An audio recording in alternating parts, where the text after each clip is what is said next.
We are on the doctor's opinion, and Derek was kind enough to come up here from, where'd you move to? Citrus Park. Citrus Park. I had to convince my blind grandmother to buy a vision plan to get this guy to come up here, but I'm grateful we got him. So, Derek.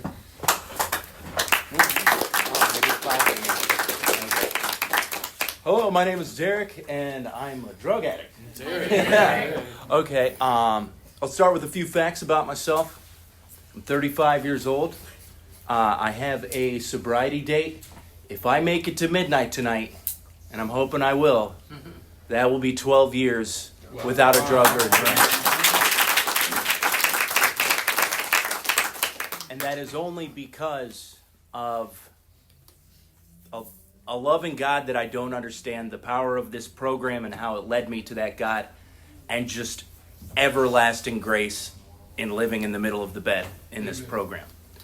I had a stereotypical upbringing, had everything I needed, most of what I wanted.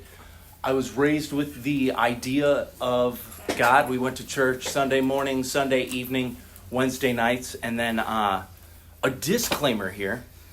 I'm going to tell you what I remember.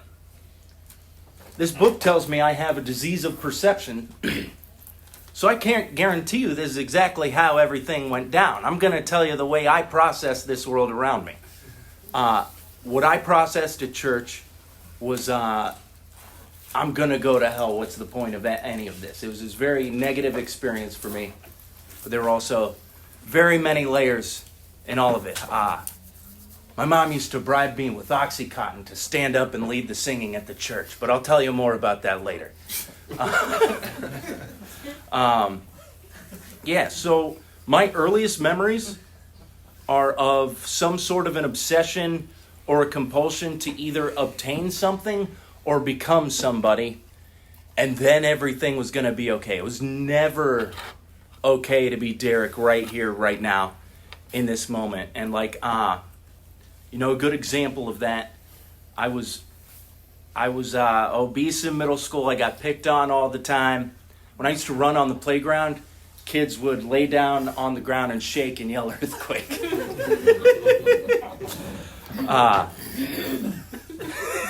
I remember 7th grade, this guy grew a mustache. And he had a lot of friends, and all the girls wanted to talk to him. And the way I looked at the world, it wasn't that he was a contributing member of a social group, that he was athletic, that he was nice. I was like, God, bring me the mustache. And I feverishly prayed for a mustache, and it didn't happen until I was 25. But dreams come true in this program. So, needless to say, the first time I used, I was about 14 years old. I had a couple of Vicodin before a school dance, and dude, I'll never be able to explain what that did for me. I had no idea how miserable life was until I had that. I heard another speaker once say, I wasn't drinking and using at age 6, but looking back, I really could have used one. Because I'm the kind of guy, I'm freaking out in my own skin. I need something. It's always something different. But the second I had that in me, I could breathe. I could commune with my fellow man. I could be Derek. It was cool. I don't know. This is a topic talk, which I haven't done in a while, so it might be back and forth. But what I'm thinking is, that's my first one, and then I'll tell you about my last one.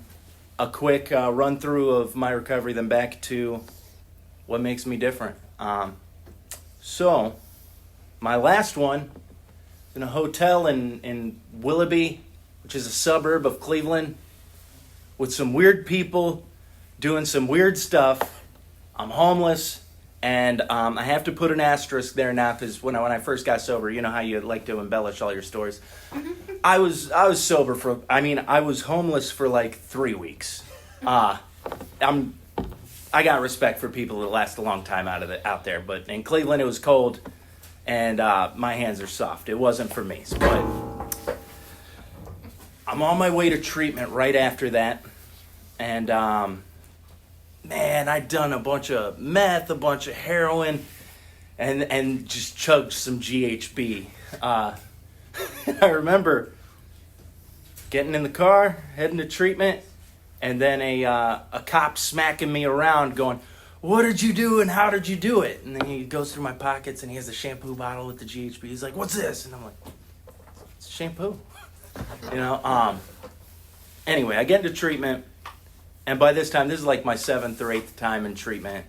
I'm a guy, I love treatment. I'm a guy that goes to treatment. Until I applied this program in my life, there was about half a decade that, winter up north is treatment time. The summer love runs out, and I'm going to go clown around with the boys, tell the therapist my horrible, tragic, sad story of how my mom got me on this stuff, and they're going to tell me I'm the adult child of an alcoholic, all this stuff, and I soak it all up, and then I go home and get wrecked. That's how I live, But I get into treatment this time, and by this point, none of my family will talk to me. I have no friends. Just total, absolute despair. No plans left. And, before I'd gotten into treatment, I had talked to a guy that I believed was like me. He sat down and talked to me about all this stuff.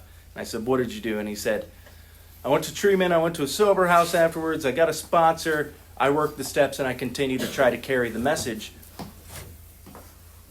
From before I even got to the treatment center, that was like step 2 for me. I came to believe that, okay, I'm going to try this stuff. They always recommend going to 12-step meetings when you're in treatment, and I'd go to them, and I'd see the stuff on the wall, and it'd say, turn your will and your life over to the care of God as you understood Him. I'm like, dude, I'm here to stop heroin. I don't know what you guys are talking about, but this isn't really my jive. I get a sponsor when I get out. I start working the steps. Within a few months of taking this stuff seriously, if you don't hear anything I have to say today, this is the one thing. Within a few months of doing this stuff, that gremlin that lived in me that just needed something to happen, needed to get high, needed to ruin everything, it was silenced. It hasn't come back. I stay in the middle of the bed. I do the stuff this book outlines. Within a few months of taking this stuff seriously, working the steps, finding a God of my understanding, the obsession to drink and use drugs was entirely removed. Hasn't returned for 12 years. That's the miracle of this stuff. Get caught up with all the stuff, the car, the job, the wife, the this, the that. But dude, I experienced a miracle here. I've gotten to do some cool things. This book is a message of freedom. For 10 years of my sobriety, I was a touring musician in a white boy reggae band. I toured all over the country.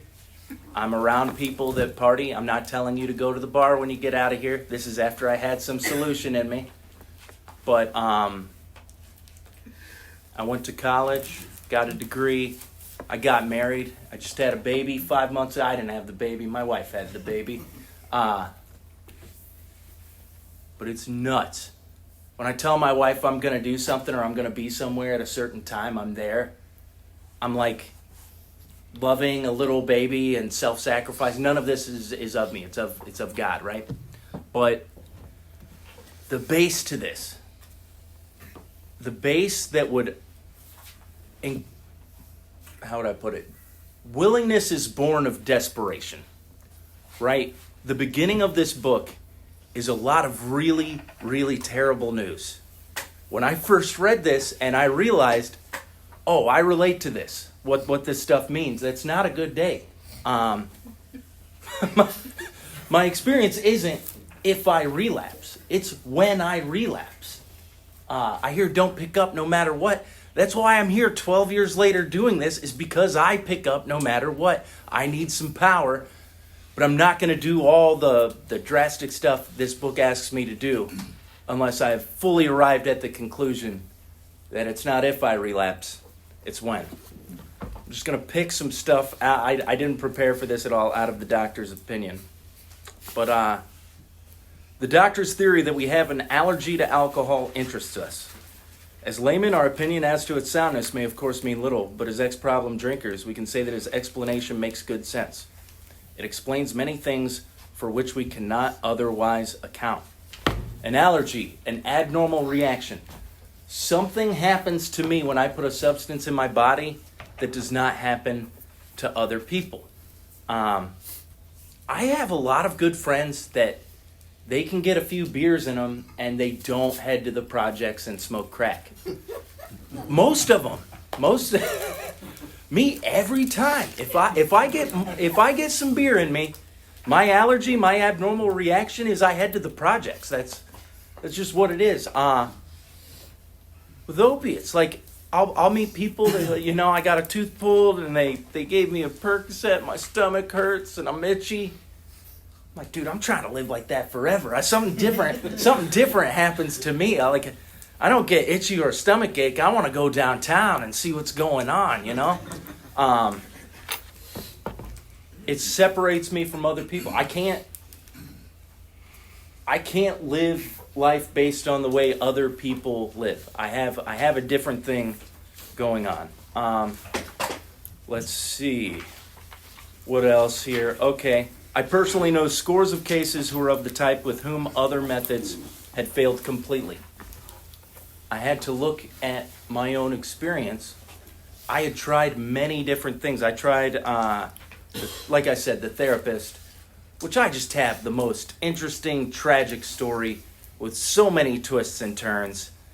I can go in there, have them tell me the things I want to hear, leave out all of the stuff that's really going on in my life. That didn't get me sober. I tried, just drinking. I'm like, okay, I'm going to put on a button-up shirt, and I'm going to go to a higher-end bar, and I'm going to make some friends there. 3 beers deep, head to the projects. I tried the marijuana maintenance program. I tried living out in the woods with hippies, only doing weed and mushrooms. And it's still like, dude, I need some landing gear after that. My back starts to hurt, you know what I'm saying? I tried the crystal meth maintenance program. Worked beautifully for a month and a half. And then, went from getting promoted to getting fired real quick, you know what I'm saying?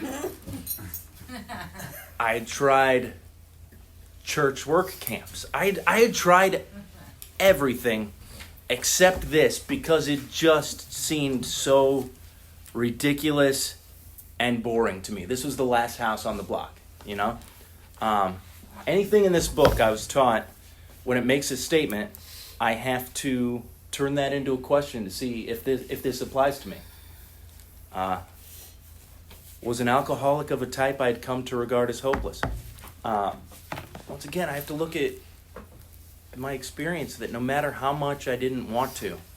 The crazy thing is the first few years of really getting loaded, the consequences like jail and overdoses and failed relationships, when the drugs were doing what they were supposed to do, I'll pay that price all day.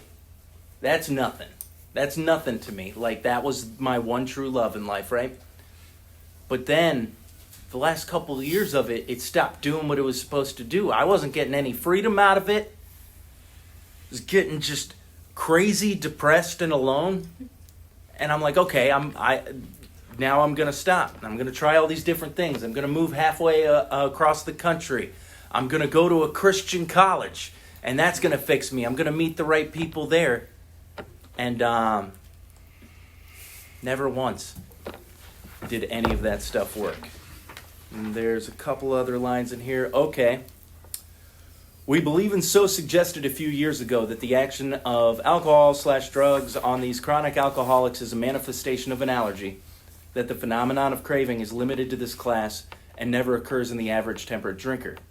These allergic types can never safely use alcohol in any form at all.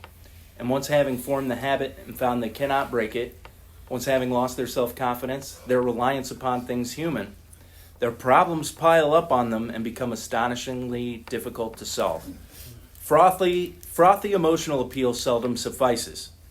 The message which can interest and hold these alcoholic people must have depth and weight.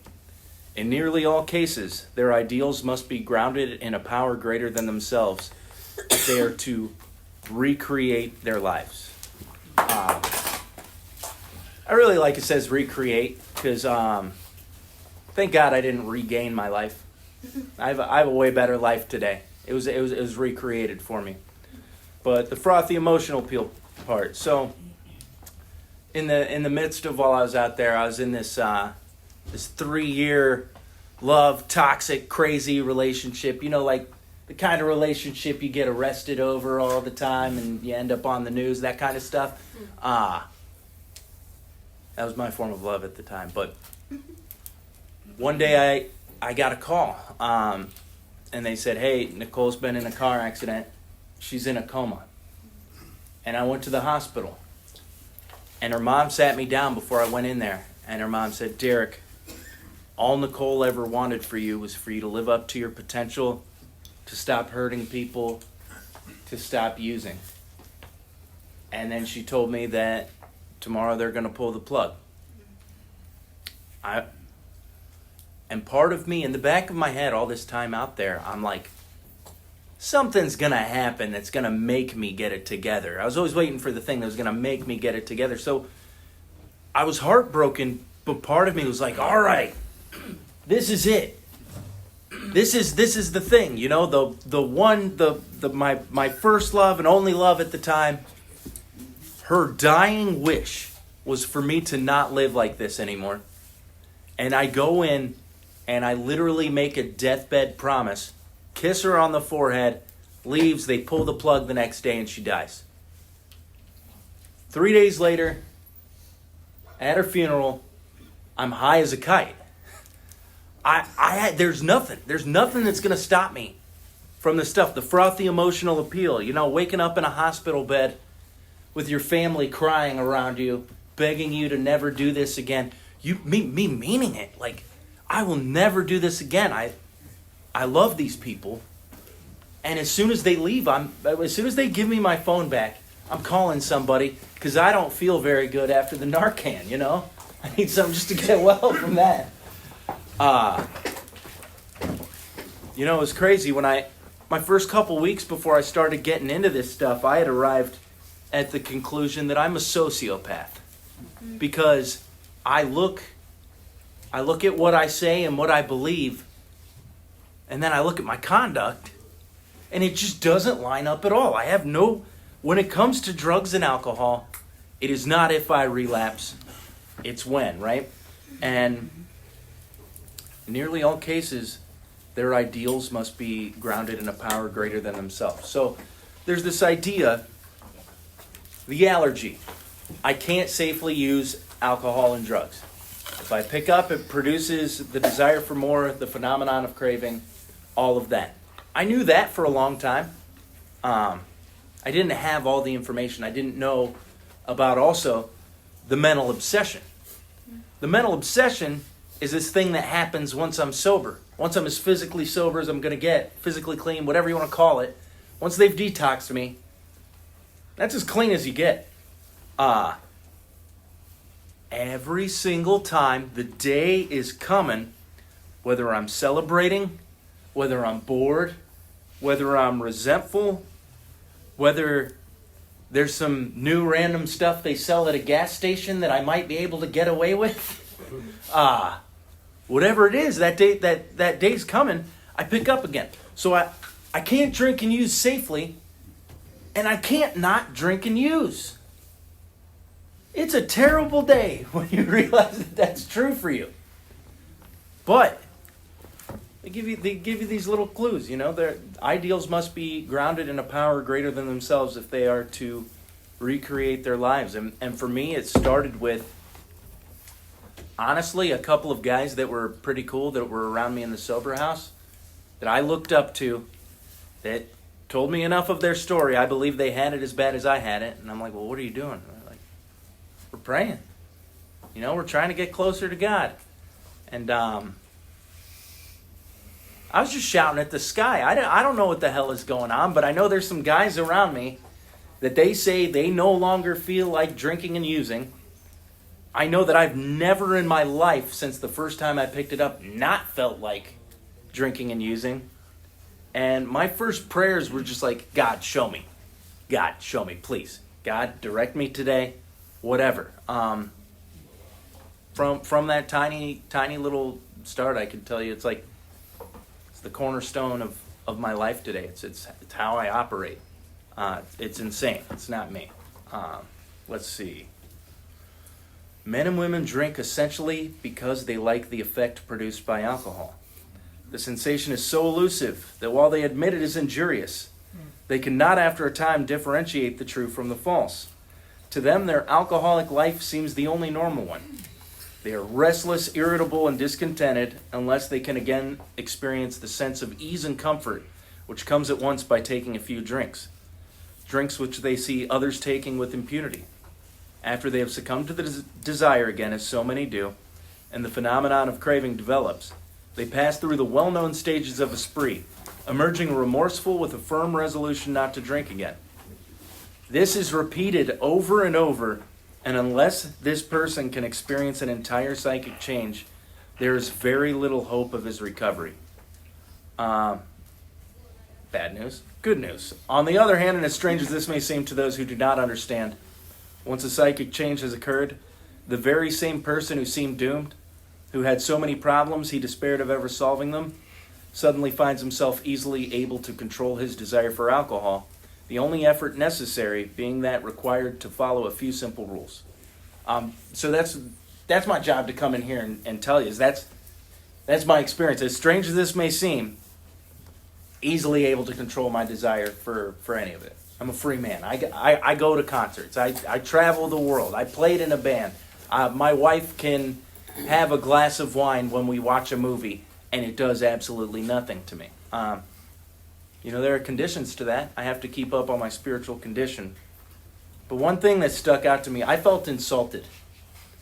My sponsor said this over and over, because like I told you, I have a very, very important, tragic story of how I was introduced to opioids by someone who was supposed to take care of me. Men and women drink essentially because they like the effect produced by alcohol. If you had met me in the ghetto in Cleveland, just, you randomly meet up with people, make friends for a week or two before one of you robs each other, within 5 or 10 minutes, you would know that I was buying a bag not only for myself, but for my mother too.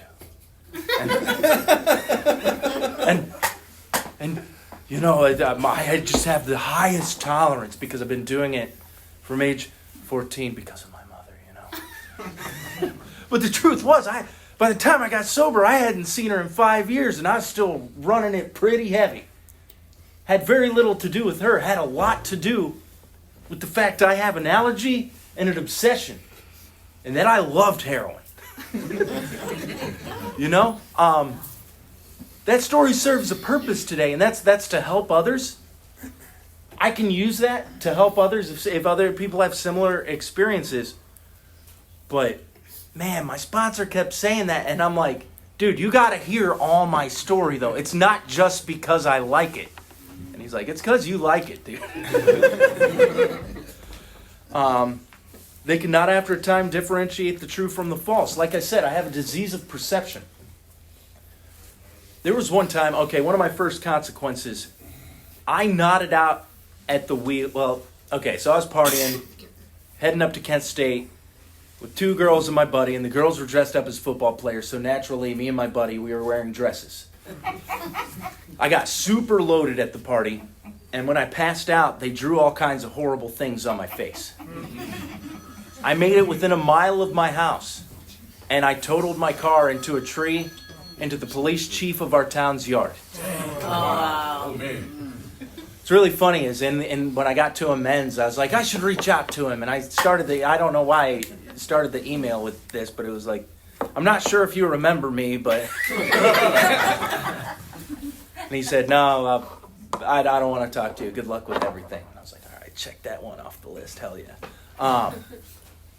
But I wake up in the hospital. Every time a nurse comes in, they gasp. And I think it's because I'm disfigured. But it's the wieners on my face, you know? But as soon as I fully came to, I was filled with rage that my friends let me drive. What kind of friends are those that would let me drive like that? And you could have hooked me up to a lie detector test and said, Derek, whose fault is it you're in the hospital in a dress with wieners on your face right now? And I would say, my friends, and I would have passed that lie detector test because I could no longer differentiate the true from the false. That life seemed the only normal one. I remember I grew up in this small town and I'd be driving up to Cleveland to the hood and be looking around at cars heading up that way, and I'm like, they're getting heroin too. That guy's getting heroin. That guy, like, just thought that the world was like this, but it's not. Let's see. I do not hold with those who believe that alcoholism is entirely a problem of mental control. I've had many men who had, for example, worked a period of months on some problem or business deal which was to be settled on a certain date favorably to them. They took a drink a day or so prior to the date, and then the phenomenon of craving at once became paramount to all other interests, so that the important appointment was not met. These men were not drinking to escape, they were drinking to overcome a craving beyond their mental control. My experience with that is probation. I had the coolest probation officer. She never once surprised me, never once came to the job that I lied about having. She'd say, Derek, when would you like to come in? Next Friday. That gives me enough time to clear out my system and not go to jail again. It's Tuesday before the appointment. And I don't know if you guys have ever seen these, but there's message boards online where people share their strength, experience, and hope with passing drug tests. And, you know, they say it's like, if you drink a lot of water, it's 72 hours. So I'm like, okay, I got one more day. And then I'm like, Derek, you got to stop this. You're going to go to jail again. And I hate jail. I never learned how to play cards. I was too scared to ask anybody. So I got real bored in there. You got to stop. And then somebody says, you know, cocaine's 48 hours. So I'm like, there we go. We're doing cocaine today. And I'm just ripping and running on the blow. And my big plan is I'm going to buy a Whizzinator. It's fake stuff. You know, like if they're looking, it's fake stuff with fake P. But I spent all my money on Coke. I can't afford a Whizzinator. And then I'm just posting the lyrics to Save Tonight by Eagle Eyed Cherry on my Facebook. You know, save tonight to fight the break of dawn, come tomorrow. Tomorrow I'll be gone. Yeah. Letting people know what address to write me at. And I kept doing it. Like, it was always some different crazy scheme, and I always blew it right before. Every time I was within like 2 weeks of getting cut off probation, I'd go to jail, get a new charge, get it extended. It was crazy. All other aspects of self-interest could just not be met while I had this stuff going on. Let's see, what else we got here? Let's go to the end of it. I earnestly advise every alcoholic to read this book through, and though perhaps he came to scoff, he may remain to pray. This all started with finding somebody I could trust to take me through this process, a sponsor, finding out what was wrong with me. Because like I said, willingness is born of desperation. When I find out and I truly relate with the fact that I can't use safely and I can't not use, that is a desperate condition to be in. Right before I got sober, I remember I used to I used to do these psychedelics and try to go somewhere pretty and try to get like ancient wisdom to figure out what the hell was wrong with me. And I went out there and a deep voice just said, Derek, you're going to die alone out here as a disappointment and a burden to everybody you've ever loved. That's what the beginning of this book meant to me. My destiny without a God in my life was to die alone as a disappointment and a burden to everyone I ever loved. With that willingness came talking to a sponsor about the stuff and getting into this spiritual program of action. It's drastic, it's a little crazy, but it's very simple. Like I said, if you didn't hear anything I said today, the one message to get across is I did a few simple things, and that thing that has plagued me since the first time I had anything in me, it has been taken and it is not returned. And all I have to do is this stuff. And the amount of work I have to do with this compared to the amount of benefits I get out of it doesn't compare at all. That's all I got.